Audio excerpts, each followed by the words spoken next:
बिस्मिल्लाहिर्रहमानिर्रहीम। अस्सलामुअलैकुम। उम्मीद करती हूँ कि आप सब खैरियत से होंगे। हमारा आज का मौजू है मज़मून उर्दू क़वाइद इंशा जमात नहव। क़वाइद इंशा में आज हम सर्फ़ व नहव के पेजेस पढ़ेंगे। उसमें हम सफ़ा नंबर 11 से 13 और सफ़ा नंबर 14 से 16 के बारे में जानेंगे। सफ़ा नंबर 11 पर वाहिद जमा है। जैसा कि आप सब जानते हैं कि वाहिद वो इस्म है जो एक चीज़ के लिए बोला जाए और जमा वो इस्म है जो एक से ज़्यादा चीज़ों के लिए बोला जाए। सफ़ा नंबर 11 पर जो वाहिद जमा है उनको हम पढ़ेंगे। पहले वाहिद और फिर जमा। मकतूब, मकातीब, तसनीफ़, तसानीफ़, तकलीफ़, तकालीफ़, मज़मून, मज़ामीन, तफ़सीर, तफ़ासीर, तारीख़, तवारीख़, मशहूर, मशाहीर, कानून, कवानीन, तकरीर, तकारीर, तजवीज़, तजावीज़, मारूफ़, माआरीफ़, तफ़सील, तफ़ासील, तस्वीर, तस्वीर, ख़ातून, ख़वातीन, असलूब, असालीब। इसी तरीके से आगे चलते हैं। आशिक, उशाक, जाहिद, जुहाद, जाहिल, जुहाल, फासिक, फुसाक, आमिल, अमाल, खादिम, खुदाम, काफिर से कुफार, हाथ से हुजाज, हाफिज से हुफाज, ताजिर से तुजार, साकिन से सुकान, हाकिम से हुकाम, फाजिर से फुजार, वली से औलिया, सखी से अस्किया, गनी से अगनिया, तकी से अतकिया, करीब से अकरीबा, नबी से अम्बिया, सिका से सिकात, कबीर से किबार, अजीम से इज़ाम, सोम से सियाम, सिफ का जमा होगा सिफात, जबल का होगा जिबाल, नुक्ता का होगा निकात, बल्द का होगा बिनात। सफ़ा नंबर पर भी कुछ है। मसाल से अमसिला, ज़मान से अज़मिना, दवा से अदविया, जवाब से अजविबा। इसके बाद जो अगले हैं वो जमाउल जमा है। जमाउल जमा वो इसम है जिसको जमा के बाद फिर दोबारा जमा बनाकर इस्तेमाल किया जाए, जैसा कि दवा से अदविया और इसकी जमाउल जमा होगी अदवियात, जोहर से जवाहिरात, रकम से रकूमात, वजह से वजूहात, रस्म से रसूमात, खबर से अखबारात, फैज़ से फ़यूज़ात। उसके बाद जो हम पढ़ेंगे वो है तस्निया। जैसे आप सब जानते हैं तमाम ज़ुबानों में इस्म वाहिद होगा जो एक चीज़ के लिए बोला जाता है, जमा जो एक से ज़्यादा चीज़ों के लिए बोला जाता है। अरबी ज़ुबान बिल्कुल अलग है। इसमें वाहिद और जमा के दरमियान एक और सीगा है जिसे तस्निया कहते हैं और ये दो चीज़ों के लिए बोला जाता है। उसको हम पढ़ लेंगे वाहिद और तस्निया करके। वाहिद में होगा वारिद से वालिदैन, ख़त से ख़तीन, सबील से सबीलैन, नुक्ता से नुक्तातैन, जाविया से जावियातैन, जानिब से जानिबीन, दार से दारैन। अजीज़ तलबा, ये तो थे वाहिद जमा। अब हम आगे आते हैं जिसमें हम तज़कीर व तानीस के पढ़ेंगे।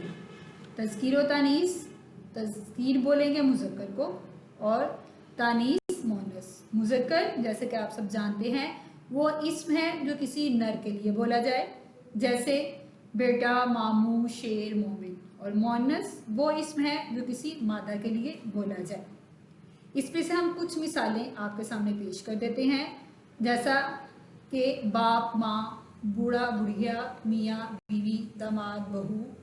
इसके अलावा कुछ मुज़क्कर इस्म ऐसे भी होते हैं जिनके आखिर में अलिफ और हे हो, इसे ये से जब तब्दील कर दिया जाए तो वो मोनस बन जाते हैं, जैसा नवासा से नवासी, पोता से पोती, नाना से नानी वगैरह।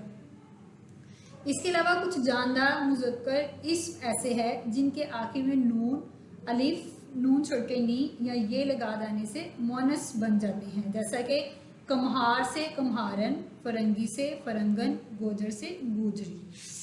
ये तो थे हमारे मुज़क्कर मोनस। इसके अलावा آگے ہم پیج نمبر 14 کی طرف جب آتے ہیں تو اس میں بعض اسم مذکر اور مؤنث دونوں طرح سے بولے جاتے ہیں جو کہ صحیح بھی ہوتے ہیں. مثال کے طور پر عزیز طلبہ نشو نما، فکر، مالا، آغوش، طرز، سانس، املا، بلبل وغیرہ.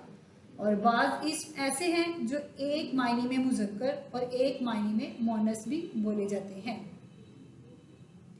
جیسا کہ آب، پانی.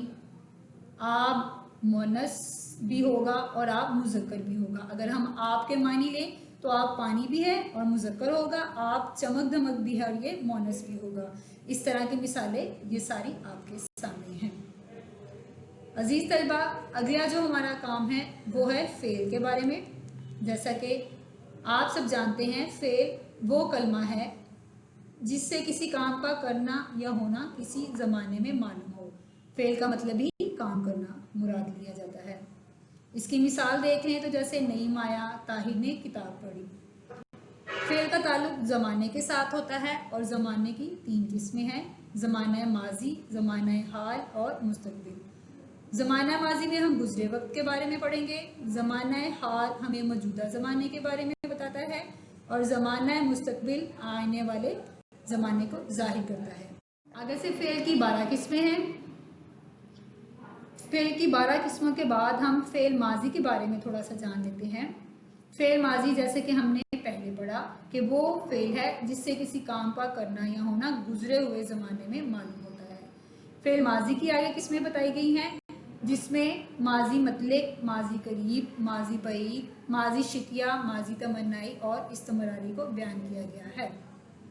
ماضی مطلق وہ فعل ہے جس میں کسی کام کا کرنا یا ہونا صرف گزرے ہوئے زمانے میں معلوم ہو، لیکن ہمیں یہ معلوم نہ ہو کہ گزرا ہوا زمانہ نزدیک کا ہے یا دور کا ہے. جیسے وہ آیا، تم گئے.